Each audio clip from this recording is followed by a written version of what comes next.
Apostolate for Family Consecration. This is a very special series now on a very special person, Blessed Kateri Tekakwitha. And we have with us today, I think, a very special panel that knows her in a very intimate way and can share their knowledge with all of us about this very personality of our own hemisphere. To my left is Monsignor Paul Lenz, the Advisory Council member of the Apostolate, our treasurer, and director of the Catholic Indian Bureau in Washington, D.C. And right next to Monsignor is Father Thomas Egan.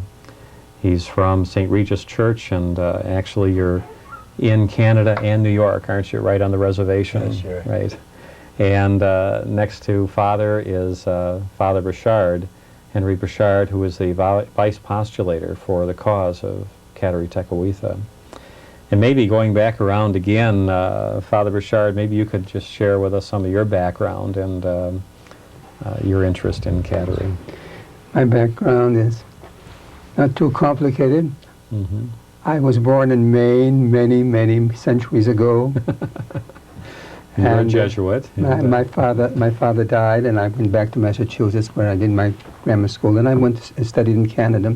And I entered the French-Canadian Jesuit province. Mm-hmm. But because I knew a little English, I was able to express myself a little bit in English. They sent me to work among the Iroquois Indians of Kanawake, which used to be the mission where Blessed Kateri Tekakwitha died. I see. Then one fine morning I received a letter from Rome. I hadn't been consulted, of course. And I was told that I was vice postulator for Blessed Kateri Tekakwitha in Canada. That's great. And so, since 1949, I've been working on this cause, doing other things, of course. I was principal at the Indian School in Kanawake. I gave retreats and so forth. But my main work for many years now has been this cause. Now, you've written books on Kateri. I've written a few books on Kateri, yes. Mm-hmm. And you're the author of a magazine on Kateri, too. Yeah, two magazines, one in French and the other in English. Mm-hmm. Now, the three books that interest me the most, I think, is the one about Kateri's people at the mission, Kanawake, which I would call the original Kahnawake Indians. She knew these people and they knew her. They influenced one another. I wrote a book in French, but it's translated. It's practically translated just now, on her virtues. And finally, I have a book nearly ready on the missionaries who work with her. Mm-hmm. So in this way, I think I have done the groundwork, the spade work, for a definite biography of the Lily of the Mohawks. That's beautiful. Well, Father, now your background, maybe you can fill us in. Well, I was born in the valley where Blessed Kateri was born. Mm-hmm. Amsterdam, in New York State, is only about 6 miles from the place where Blessed Kateri was born. Mm-hmm. Of course, much earlier than I was. But I heard the story of Blessed Kateri and the missionaries who first visited her people from the time I was 5 or 6. Mm-hmm. And after a few years at college, I joined the Jesuits also, but I joined the New York province. And I am sure that living near Auriesville, where Blessed Kateri was born, had some influence there. Mm-hmm. But I never dreamed that one day I would come back to Auriesville, and for 15 years I would be at the shrine where those early things are commemorated, the National Shrine of the North American Martyrs. Nor did I ever dream that after those 15 years I would then be sent to work among her people. And for the last 4.5 years I've been up at St. Regis Aguasasni Reservation, which straddles the border between New York, Canada, New York and Quebec and Ontario. Oh, that's fantastic. And I'm the pastor of the one Catholic church on the reservation, a church, by the way, that was split off from Kanawake, where Kateri died, and it's the oldest parish in the area, having been started in 1755. That's beautiful. And Monsignor, I know you're in love with this whole cause, and you actually brought this into my life, this excitement about this very special Blessed Kateri, and maybe you could give us your background. And Jerry, I'm a priest of the Diocese of Altoona, Johnstown, Pennsylvania, and I grew up in a very strong Catholic home, and I recall as a youngster, we always had the lives of the saints and those who someday would be saints. And I recall as that youngster first hearing about Kateri Tekakwitha, now Blessed Kateri. And my career as a priest took me as a missionary to the Guarani Indians in South America and in Paraguay, and I was very happy with missionary life when the call came to me to become the executive director of the Bureau of Catholic Indian Missions in Washington, the 111-year-old Catholic Church organization to help the evangelization of the Indian community. And immediately I found out that we had this wonderful young Mohawk girl, Kateri Tekakwitha, to work with, and then 1980 came her beatification. And for the last 10 years I have been very, very much concerned with this wonderful Indian girl, Blessed Kateri Tekakwitha. It seems that she's really touching the hearts of Indians all over the country, not just in Canada and in North America there. There's no question about it. I'd like to mention this, Jerry. When I was in South America and would visit the homes of the people, I used to see John Kennedy's picture everywhere. He was, so well known. Now, as I travel to the reservations all over the United States and to the other rural communities, I see two pictures. I see the picture of Blessed Kateri in almost every Indian home, and I see Pope John Paul II's picture. Isn't it something? Bishops tell me, too, that as they're out on their confirmation visits, that so often now they're hearing the name Kateri for confirmation, and also I know that many of the young girls are getting that name at baptism, so I'm aware of the importance of Blessed Kateri. I think she's the best known religious in the country today.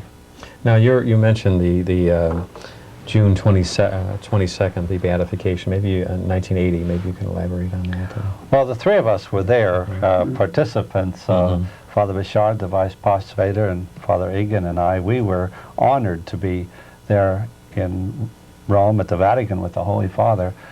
In the 10 years that I have been the executive director, I have to say it was the outstanding event of my time, just to see all the Indian people so happy and so overjoyed that one of their own. Yes. It's always been, that the Indians had great devotion to the other saints, but now, for the first time, they were able to say there's one of our own there. And it was a beautiful ceremony. The Holy Father just seemed to be taken up with the Indian people in the offertory procession and just all the other facets of the beatification. It just seemed like every time that the Indians were present or Blessed Kateri's name was mentioned, the Holy Father just glowed. And it was a memorable occasion. I could go on and on. Oh, that's and talk. Father Egan, maybe you can share your insights into that. Well, to me, it was like the culmination of years of prayer. As a schoolboy, I was told to pray that one day she'd be canonized. And all through the years I was at Auriesville, we'd be asking the people to pray for the beatification of Kateri, eventual canonization. And we wondered whether it would ever come. And then, of course, in 1980 it came. And of course, since that time, now being an Indian pastor, I go to many of the Indian meetings of the Tekakwitha Conference. And I think over the past 6 years since the beatification, it's like a moral miracle. There were about 450 Indians in Rome, representatives of so many of the different Indian nations of Canada and the United States present.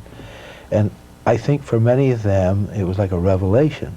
I don't think any of them realized that there were so many other Indians from other Indian nations who shared the faith with them. Yes. And they went back and told their people. And they have been unified, you might say, under the banner of Blessed Kateri, beyond anything that I would have imagined back at the time of the beatification.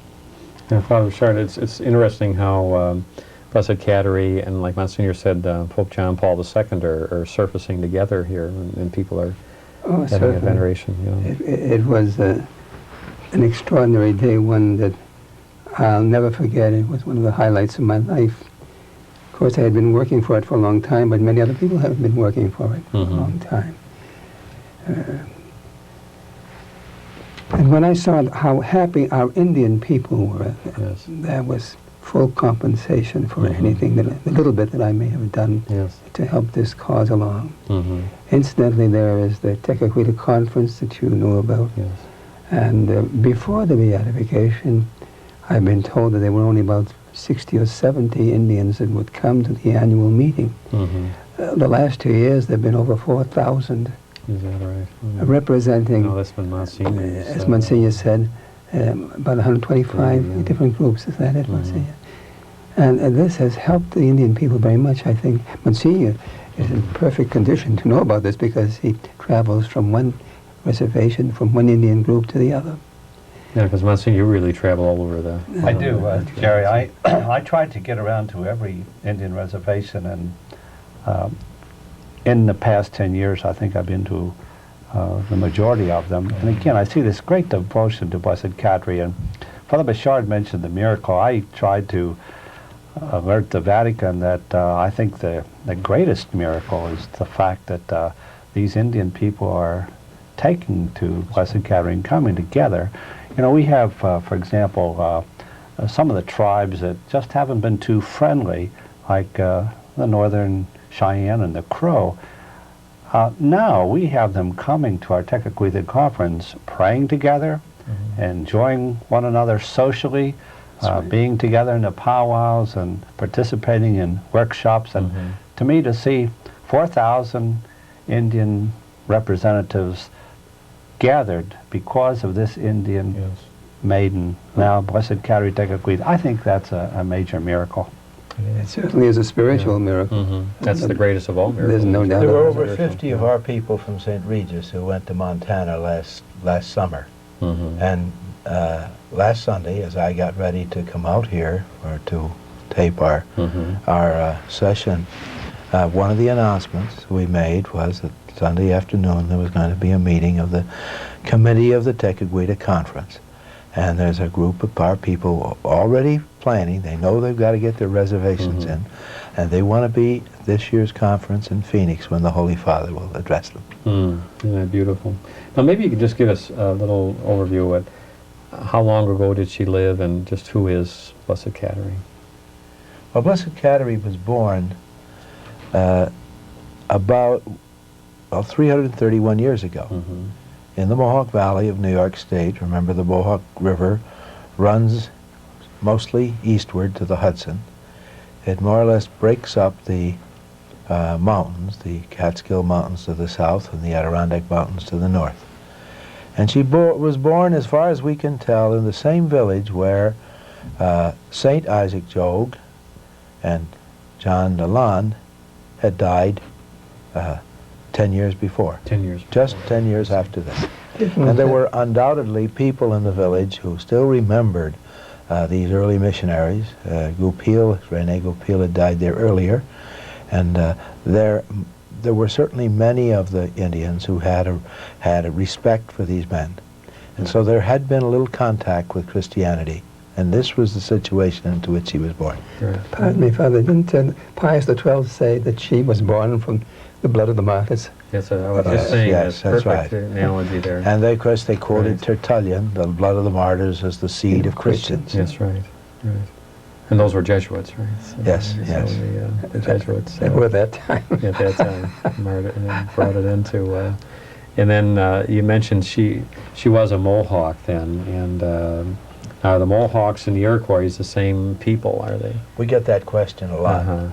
And if people could only remember what they learned back in their history books. That's the problem. This is the Iroquois were probably one of the Indian federations that we learn most about in our history books. Yes.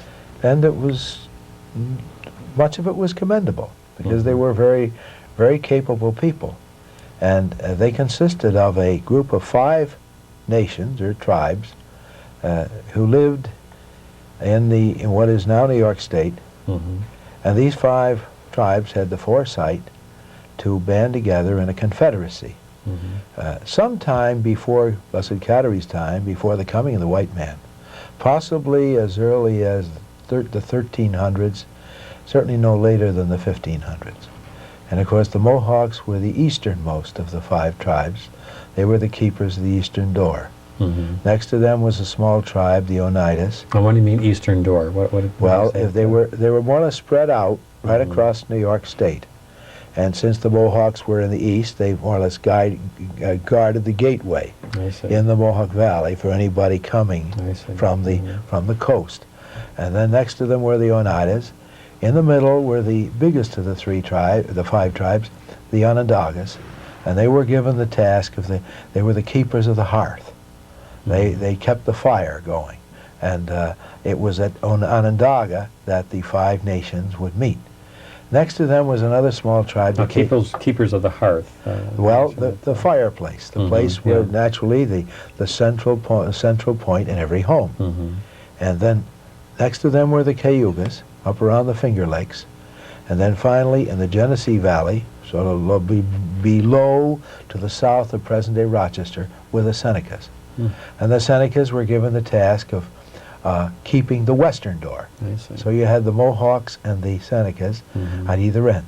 Now, do they get along, these tribes? Or In earlier years, they had fought, Mhm. but it was to the credit of 2 of their great statesmen, and they come down to us as legendary figures, Deganadwita and Hiawatha, that they had the foresight to band together into a confederacy. Mhm. And their council was very much like our own Congress, in that in somewhat primitive fashion, the 2 larger tribes on either end, the Mohawks and the Senecas, were considered the older brothers, Mhm. and they would form one body. And the 2 other tribes, those small tribes, Oneidas and the Cayugas, were the junior brothers. And the Onondagas, as the keepers of the hearth, they were like the peacekeepers. Mhm. And the chiefs from the older brothers would consider a measure that should be taken. It would be sent over to the younger brothers for consideration, maybe amended. It would be sent back to the older brothers, and finally the final say would be from the Onondagas. Yeah, they really had a legislative system there, didn't they? They were. We often hear of the 6 nations, but in the life of Blessed Cattery, the 6th nation does not enter. Mhm. The Tuscaroras were another Iroquoian people. They had a language similar to the 5, and they actually originated down in the Carolinas, but the settlers were pushing them inland into the mountains, taking their land, and then the Iroquois invited them to come north and join them as the 6th nation.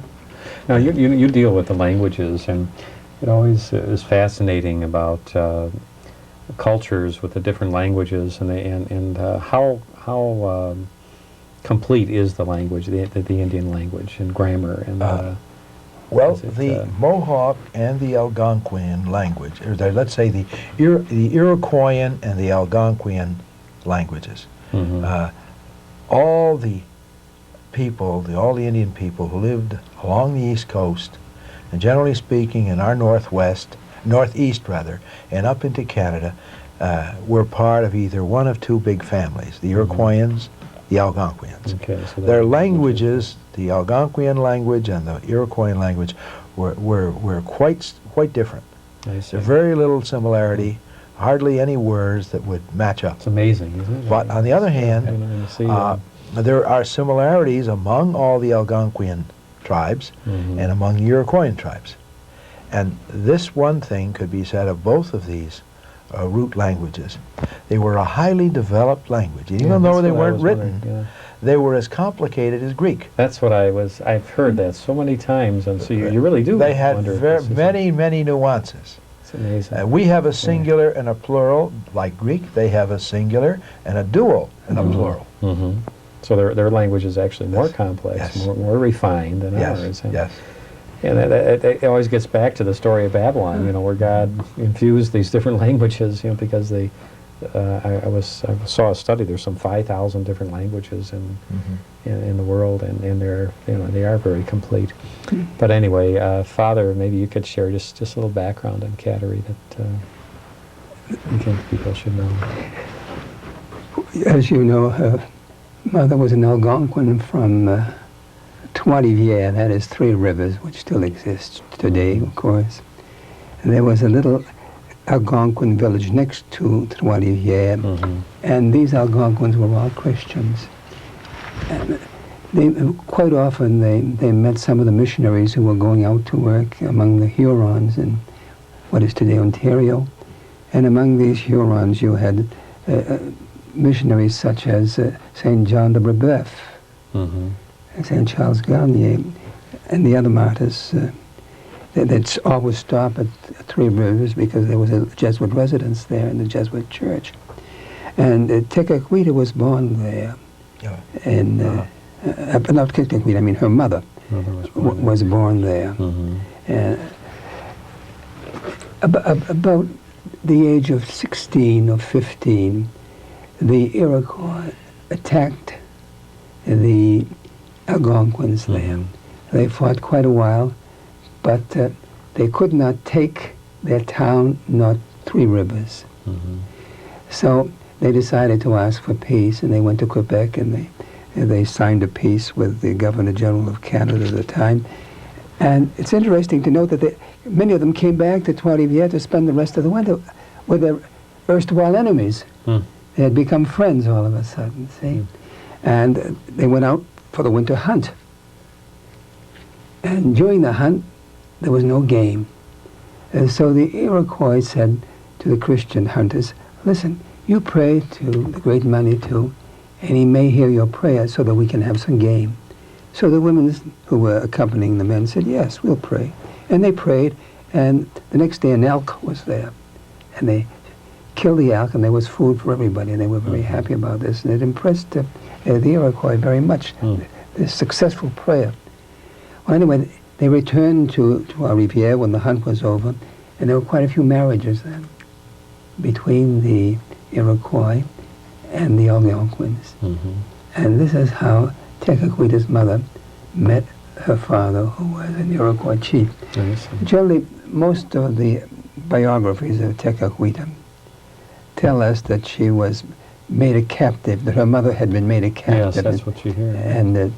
And dragged down to the Mohawk Valley, to Wassananua, to the villages of the Mohawks. But in the last 15, 20 years, there's been quite a bit of research on this, and now we believe that this is the way it took place. So she came as a free woman. She came as a free woman to the Mohawk village. And she took the rank of chief of the wife of the chief. I see. This is interesting too. Now, Monsignor, you mentioned too how the women have such power or authority within the tribes. Maybe you can explain. Yes, there was great respect for women, and I still find that today in my travels around the different reservations.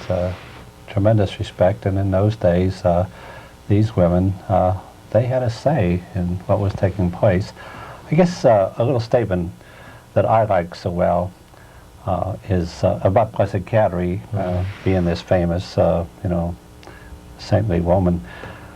For 200 years, it was always said what the Catholic Church did for Indian people. Now, with great pride, the Indian people can tell with their heads held high what they have done, the Indians have done for the Catholic Church by giving this great person, Blessed Kateri Tekakwitha.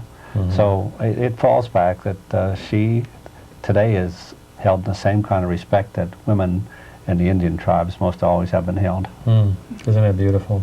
And our Blessed Mother is held with such great Blessed dignity Mother, exactly. in the church, and I'd like to mention that I think the reason for the this respect for womanhood on the part that you find among so many of the Indian nations was the fact that the woman was the life bearer. And this is a time when so many women in our own country believe that this is a burden, Yes. bearing life. Right. And so They're losing the looked, basic dignity of they looked up to the woman because this was she bore life. Mhm. And when they called, they personified the earth and called her Mother Earth. It was for the same reason. It was because the earth brings forth from the soil so many living things. And there was an analogy there. And then they took the moon as another symbol of the woman and the cycle that the woman has. And of course, this is we find this in many civilizations, but the moon was the symbol of a woman. And the early missionaries among the Mohawks brought first, well, they introduced a Christmas crib to the village where Blessed Cattery lived, and later a statue of Our Blessed Lady holding the Christ child. And it is reported in the Jesuit Relations that more than any of the other doctrines of the church, the thing that seemed to impress the Indian people was this idea of the mother holding out the Savior to the world. That's beautiful. That's a And it was beautiful- like Our Blessed Lady leading them into the church. That's a beautiful thing there. I think this has been a tremendous overview program just to give you a small sampling of what we're going to be entering into now in this series on Blessed Cattery. You're going to receive your book by Father Weiser, and another Jesuit has written a number of books. And we're going to be giving you an outline and following the reading pattern for this particular series. And we're asking you now to share your insights in your interim reading book. And again, keep in mind that persevering in this time every day, setting aside a half hour a day for quiet, reflective reading and meditation, and to really pray this book, not to speed read it, but pray it, and ask Blessed Cattery to help you to draw the insights that God wants you to draw from this book. We'll be back in an hour. Thank you. God bless.